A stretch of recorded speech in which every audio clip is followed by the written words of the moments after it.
السلام علیکم ورحمۃ اللہ وبرکاتہ۔ میرے پیارے بچوں، آج ہم جو ہے وہ فیض احمد فیض کی غزل نمبر 2، جو ہمارا ایپیسوڈ نمبر 2 ہے، اس کی طرف آج ہم چلیں گے۔ اور آپ کو پچھلے ایپیسوڈ کے اندر ہم نے جو ہے فیض احمد فیض کی پہلی غزل اور ان سے متعلق وہ تمام تر ایم سی کیوز اور ان کا جو تعارف تھا وہ ہم نے آپ کے سامنے پیش کیا تھا۔ آج غزل نمبر 2 ہم لے کے چلیں گے اور انشاءاللہ تعالی آج کے سیشن میں غزل نمبر 2 کو ہم مکمل کریں گے۔ تو آپ کے سامنے غزل نمبر 2 موجود ہے، صفحہ نمبر 124 ہے، اور صفحہ نمبر 124 اور 125 دو پر یہ مشتمل ہے ہماری غزل۔ 4 اشعار جو ہماری صفحہ نمبر 124 پر ہیں، اور باقی جو ہے وہ ہمارے 125 کے اوپر موجود ہوں گے۔ گلوں میں رنگ بھرے باد نوبہار چلے، گلوں میں رنگ بھرے باد نوبہار چلے، چلے بھی آؤ گلشن کا کاروبار چلے۔ اچھا، گلشن سے مراد یہ آپ کا وہ والا گلشن نہیں جہاں آپ لوگ رہ رہے ہیں، گلشن اقبال۔ گلشن کہتے ہیں باغ کو، وہ باغ جہاں گل موجود ہو، پھولوں کا باغ۔ گلشن پھولوں کا باغ جہاں ہوتا ہے اسے گلشن کہتے ہیں۔ تو گلوں میں رنگ بھرے، پھولوں میں رنگ کب آتا ہے؟ پھولوں میں خوشبو کب آتی ہے؟ پھولوں میں رنگ یا پھولوں میں خوشبو اس وقت آتے ہیں جب موسم بہار آتا ہے۔ لیکن یہاں پر فیض احمد فیض اپنے دوسرے محبوب کا تذکرہ کر رہے ہیں، وہ محبوب جو فطری محبوب ہے، وہ جو انسانی روپ کے اندر جو محبوب نظر آتا ہے، اس محبوب کا تذکرہ یہاں پر کرتے ہوئے کہتے ہیں کہ گلوں میں رنگ بھرے باد نو بہار چلے۔ باد کہتے ہیں ہوا کو، باد کہتے ہیں ہوا کو، نو بہار، نو مانے نیا، جیسے ہم کہتے ہیں نو مسلم، نوجوان، نو خیز، نو عمر۔ نو کا مطلب نیا، نو بہار جب بہار کا نیا سیزن آتا ہے، جب بہار کا نیا موسم آتا ہے، اور جب بہار آتا ہے تو کیا سیزن ہوتا ہے؟ ہر طرف سبزہ سبزہ ہو جاتا ہے، ہر طرف پھول ہی پھول کھلنا شروع ہو جاتے ہیں، ہر طرف خوشبو مہکنا شروع ہو جاتی ہے۔ تو شاعر کہتا ہے گلوں میں رنگ بھرے، پھولوں میں رنگ بھر جاتا ہے، ہر طرف باد نو بہار چلنا شروع، یعنی بہار کے موسم کی وہ بھینی بھینی خوشبو جو ہے وہ چلنا شروع ہو جاتی ہے۔ چلے بھی آؤ، محبوب کا تذکرہ ہے، چلے بھی آؤ، کیونکہ تمہارے آنے سے تو گلشن کا یہ کاروبار چلتا ہے، تم آتے ہو تو ہر جگہ بہار آ جاتی ہے، صحرا بھی ہو تو صحرا میں بھی پھول کھلنا شروع ہو جاتے ہیں، ہر جگہ خوبصورتی کا ایک سما محسوس ہوتا ہے۔ تو یہ محبت کا ایک تصور ہے، یہ کہ محبوب سے عشق اور محبت کا عالم یہ ہے کہ اس کے آنے سے زندگی کے اندر بہار ہے، اور اس کے چلے جانے سے زندگی میں صحرا کی مانند ہے۔ تو یہاں پر کہتے ہیں اجڑ جاتی ہے، یعنی ایکسپیرینس لوگ یہاں موجود ہیں۔ تو چلے بھی آؤ، ہاں، کہ گلشن کا کاروبار چلے۔ ٹھیک ہے جی، چہروں پہ مسکراہٹیں ہیں ہر طرف۔ قفس اداس ہے یارو، صبا سے کچھ تو کہو۔ یہ صبا وہ صبا نہیں ہے جو آپ کے ذہنوں میں آ رہی ہے، یہ صبا جو ہے وہ صبح کی تازہ ہوا ہے۔ تو کہتے ہیں قفس، قفس تو ویسے پنجرے کو کہتے ہیں، لیکن یہاں قفس جو ہے وہ قید کے معنوں میں، تو کہتے ہیں قفس اداس ہے یارو۔ یہاں پر چونکہ میں نے آپ کو بتایا تھا کہ فیض احمد فیض نے جیل بھی کاٹی تھی اپنے وطن کے لیے۔ اچھا، کچھ اشعار یہاں پر وطن کے لیے ہیں اور کچھ اشعار اپنے فطری محبوب کے لیے۔ تو کہتے ہیں قفس اداس ہے یارو، یعنی اس قید کے اندر وہ شدید اداسی، مایوسی، پریشانی اور غم میں مبتلا ہیں۔ کیوں؟ کہتے ہیں قفس اداس ہے یارو، صبا سے کچھ تو کہو۔ صبا یعنی صبح کی تازہ ہوا سے کچھ تو کہو، اس سے کہیں تو بہر خدا، خدا کے واسطے، بہر خدا اللہ کے واسطے آج ذکر یار چلے۔ کوئی تو ہو جو مجھے اس قید کے اندر میرے یار، میرے محبوب، میرے وطن کا ذکر کرے مجھ سے کہ کس حال میں ہے میرا وطن، کیا گزر رہی ہے اس کے اوپر۔ کوئی تو ہو جو مجھے اس قید کے اندر اس کے حالات سے آگاہ کرے۔ قفس اداس ہے یارو، صبا سے کچھ تو کہو، کہیں تو بہر خدا آج ذکر یار چلے۔ آسان الفاظ کے اندر شاعری کر رہے ہیں، کوئی ایسی مشکل نہیں ہے. کبھی تو صبح تیرے کنجے لب سے ہو آغاز. سبحان اللہ، بہت ہی خوبصورت انداز میں محبوب کا ویلکم کر رہے ہیں، استقبال کرتے نظر آتے ہیں. کبھی تو صبح تیرے کنجے لب، یعنی تیرے حسین ہونٹوں سے، میری صبح تیرے حسین ہونٹوں سے ہو جائے. میری تمنا تو یہی ہے، میری خواہش تو یہی ہے کہ تیرے پیارے ہونٹ، جن کو پہلی غزل کے اندر کیا گلابی ہونٹ کہا تھا نا، وہ گلابی ہونٹ، وہ تیرے پیارے خوبصورت ہونٹ، ان سے میرے دن کا آغاز ہو. اور کبھی تو شب سر کاکل، سر کاکل کسے کہتے ہیں؟ یعنی وہ رات جو گھنی رات ہو، یعنی صبح میری کس سے ہو؟ تیرے ہونٹوں سے آغاز ہو، اور رات جو میری گزرے تیرے گھنے بالوں، یعنی وہ جو اس کی زلفیں ہیں، اب ہماری تو ہے نہیں، تو جن کی زلفیں ان کو زیادہ پتا ہوگا، تو وہ زلفیں جو ہیں، وہ گھنی زلفیں جو ہوتی ہیں، وہ کس قدر حسین ہوتی ہیں. تو شاعر کہتا ہے کہ میری راتیں تیرے خوبصورت گھنی زلفوں میں گزریں، اور میری صبح کا آغاز تیرے خوبصورت ہونٹوں سے اس کا آغاز ہو. یہاں پر اپنی غلط فہمی کو دور کر لیجئے گا، یہ دونوں باتیں وطن کے لیے ہو رہی ہیں.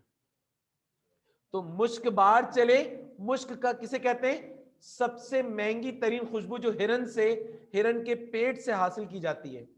ہرن کو قدرتی طور پہ اللہ تعالیٰ نے اس کے پیٹ میں ایک تھیلی رکھی ہے، ہرن کا شکار کرنے کے بعد وہ تھیلی اس میں سے نکالی جاتی ہے.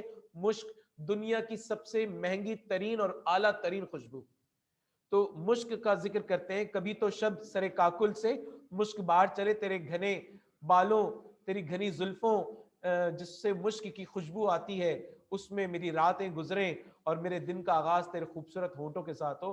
اب آپ اس کو اس میں بھی لے جا سکتے ہیں، اس والے محبوب کے لیے بھی اور اس والے محبوب کے لیے بھی، دونوں کے لیے ہی آپ لیں. لیکن اس میں جو بات کی وطن کے لیے بات کی.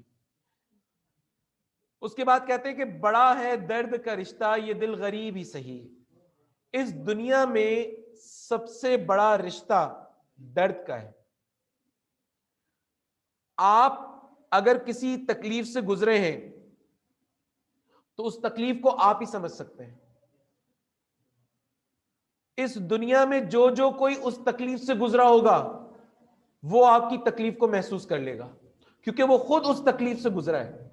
اس کے لیے مذہب کی کوئی قید نہیں ہے، قومیت کی کوئی قید نہیں ہے، رنگت کی کوئی قید نہیں ہے، ملک کا کوئی قید نہیں ہے، باشندوں کی کوئی قید نہیں ہے. ملک کے کسی بھی حصے سے ہو، کسی بھی رنگ و نسل سے ہو، کسی بھی مذہب سے ہو، کسی بھی اس سے تعلق رکھتے ہو، یہاں کوئی قید نہیں ہے. یہاں پر رشتہ درد سب سے بڑا رشتہ ہے. آپ کو پتا ہے ہندوستان کی جب تحریک چل رہی تھی نا، ہندوستان میں پاکستان کی تحریک، تو اس میں بہت سے علاقے ایسے تھے جن کو معلوم تھا کہ وہ پاکستان کے اندر شامل نہیں ہوں گے، لیکن اس تحریک کے اندر وہ آپ کے ساتھ شامل تھے، کیونکہ آپ کا اور ان کا درد ایک تھا. انہوں نے کہا ہم نہ صحیح، ہمارے بھائی صحیح، انہیں کم از کم آزادی مل جائے گی، کم از کم یہ ایک آزاد ریاست میں رہیں گے، انہی کے طفیل ہمیں بھی کل کو وہ آزادی ہو سکتا ہے میسر آ جائے. تو وہ آپ کے لیے قربانیاں دے رہے تھے، وہ آپ کے لیے تکلیفیں اٹھا رہے تھے. تو جو درد کا رشتہ ہے نا، یہ سب سے بڑا رشتہ ہوتا ہے. تو فرمایا بڑا ہے درد کا رشتہ یہ دل غریب سہی. یہ دل تو بڑا غریب سا ہے، ٹھیک ہے، لیکن سب سے بڑا رشتہ جو ہے وہ درد کا رشتہ ہے. تمہارے نام پہ آئیں گے غم گسار چلے. تم صرف ایک بار پکار لو، بلا لو ہمیں اپنی طرف، یہ غم گسار، یہ غم کھانے والے تیری طرف چلے آئیں گے. اس وطن کی، چونکہ ملک بدری کی سزا کاٹ رہے ہیں، ملک سے دور، وطن سے دور سزا بھگت رہے ہیں، یعنی وہاں کسی جیل کے اندر نہیں تھے. مطلب ملک سے نکال دینا ہی ایک عاشق وطن کے لیے اس سے بڑی سزا اور کیا ہو سکتی ہے کہ اپنے وطن سے، اپنی مٹی سے، اپنی زمین سے، اپنے لوگوں سے دور ہے. تو وہاں پر وہ اسی درد کو تکلیف محسوس کرتے ہیں اور کہتے ہیں کہ میرا وطن مجھے ایک بار پکار لے، میں چلا آؤں گا تیرے لیے. یہ غم گسار، یہ غم کھانے والے تیرے لیے دوڑے دوڑے چلے آئیں گے، یہ غم گسار تیرے. ٹھیک ہے جی، اگلے صفحے پر چلتے ہیں.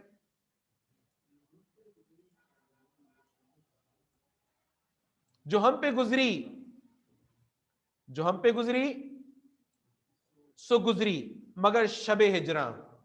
شب کہتے ہیں رات کو، اور شب ہجراں سے مراد وہ رات ہے جس میں ایک عاشق اپنے محبوب سے جدا ہوتا ہے. یعنی یہ اینڈ ہے, یہ حد ہے کہ ایک عاشق اپنے محبوب سے ہمیشہ ہمیشہ کے لیے جدا ہو رہا ہے. تو اب اس جدائی کو ذرا محسوس کریں, کس قدر کرب, کس قدر تکلیف اور غم کی کیفیت ہوگی یہ شب ہجراں.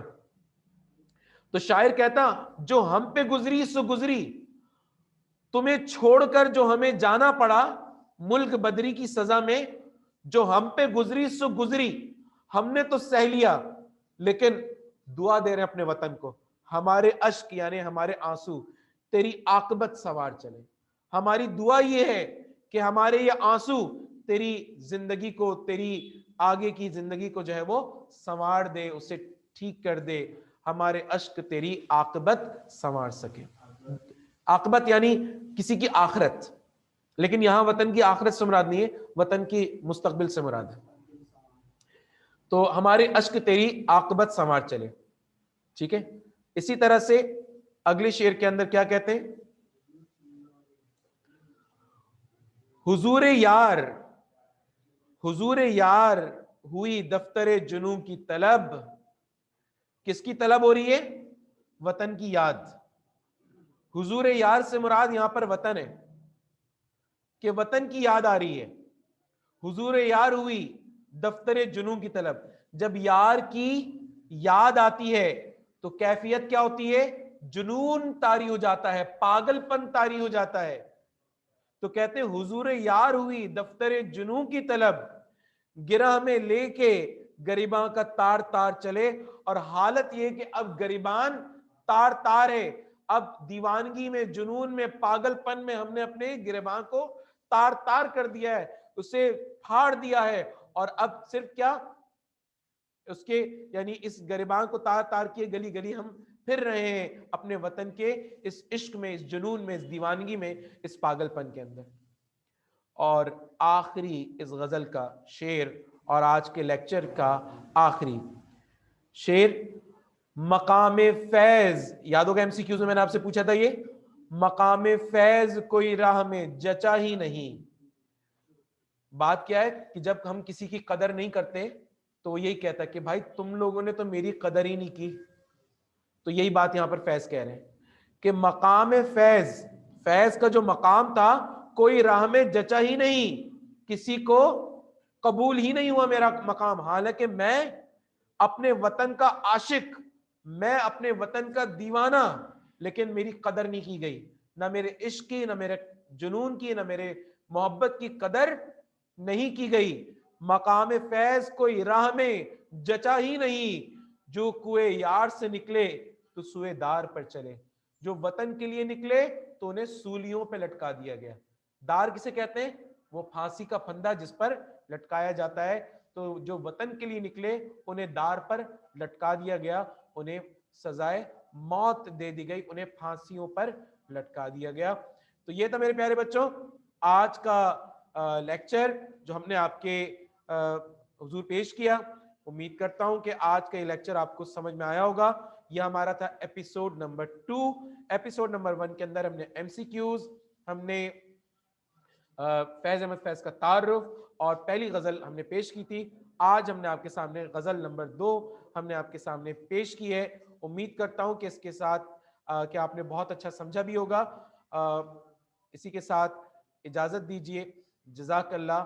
وآخر دعوانا ان الحمد للہ رب العالمین.